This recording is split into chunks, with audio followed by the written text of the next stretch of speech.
Hello, my dear students. In this tutorial, we will learn about the antibiotics and their mechanism of action. But first of all, what are antibiotics? Antibiotics are medicines that help stop infections caused by bacteria. They do this by either killing the bacteria or by keeping them from copying themselves or reproducing.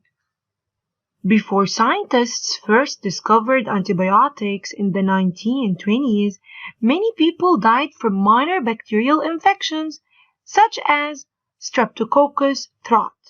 Surgery was riskier too, but after antibiotics became available in the 1940s, life expectancy increased and surgeries got safer, and people could survive what used to be deadly infections. All of this because of the antibiotics.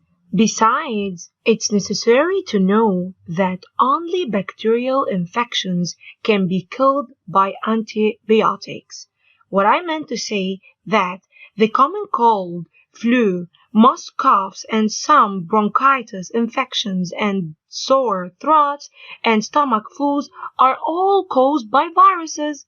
So, antibiotics won't work to treat them. But how did scientists discover the first antibiotic? In 1928, Alexander Fleming noticed something strange on an agar plate covered in bacteria that he had left for several weeks. As you guys can see in the picture, where a mold grown, the bacteria had been killed.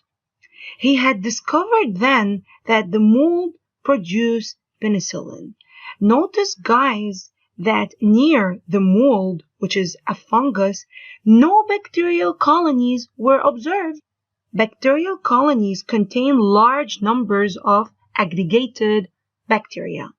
So, from here, he knew it that the mold produced an antibiotic called penicillin. Moving to the antibiotics mechanisms of action, or how do antibiotics work?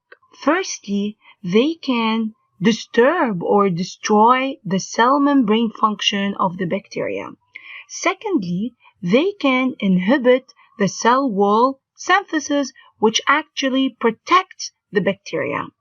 Number 3, they can inhibit the protein synthesis.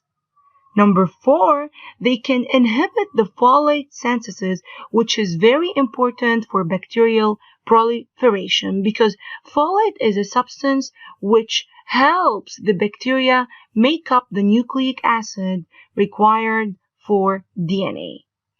Finally, antibiotics work also by inhibiting the RNA and DNA synthesis.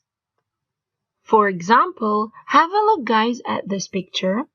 This is an antibiotic called ceftazidime. It works by damaging the bacteria that have a particular cell wall structure, so they break open. This is an example of a mechanism of action for an antibiotic.